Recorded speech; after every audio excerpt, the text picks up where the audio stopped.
așa, dacă vorbim despre colecție, probabil atunci când colecționăm și fotografiile de când eram în anii de școală, ne aducem aminte foarte frumos de acele perioade la fel de frumoase.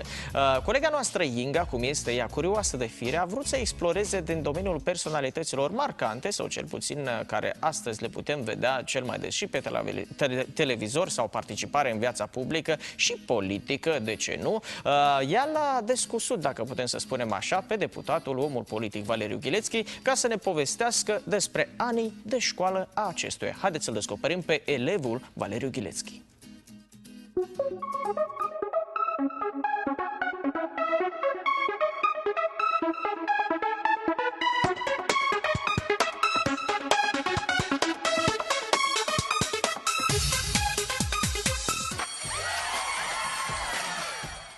Sunt elemente pe care și astăzi le mai țin minte.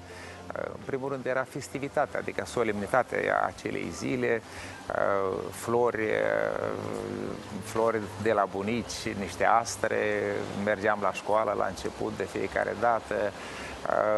Ce a mai fost uniforma școlară care era pe atunci, cămașa albă, trebuia să fie un costum de ăsta albastru închis.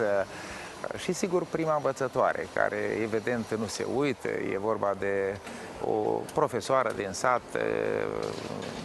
foarte bună, talentată, să zic așa, atentă copiii, dar au fost și lacrimi, adică evident nu poți să te duci la școală dacă stat lângă părinți, e despărțirea aceasta, e teama de ceva nou, cum va fi, ce va fi.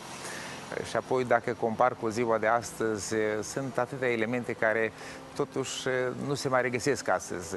Nu se duce nimeni la școală cu călimară. Sigur că au fost și unele șotii, cum să fii elev, să fii copil, să nu faci șotii, dar în ce privește învățătura, m-am străduit să fiu un elev exemplar. Am terminat școala cu note de 5 și acum, ori de câte ori mă întorc în satul meu natal, în Pânzăreni, oricine poate să vadă notele pe care le-am avut. Învățătura este foarte importantă. Este și un principiu biblic al împăratului Solomon: învață-l pe copil calea pe care trebuie să o urmeze și când va îmbătrâni nu se va abate de la ea.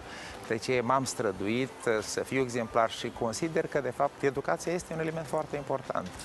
Am acordat atenție educației pentru copiii mei și, în general, cred că în societatea noastră e nevoie de un accent mai special pus pe educație. Nu o să vă vină să credeți, eu aveam probleme cu ora de cânt.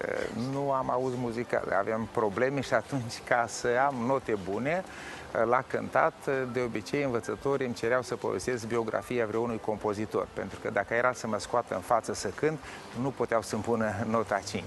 Deci la cânt aveam anumite temeri, pentru că nu mă simțeam așa incomod din cauza că ceilalți cântau și iată, eu nu pot cânta. Privind înapoi, îi mulțumesc lui Dumnezeu. Cred că a fost o perioadă importantă, dar o perioadă care m-a ajutat să pot merge pe calea vieții.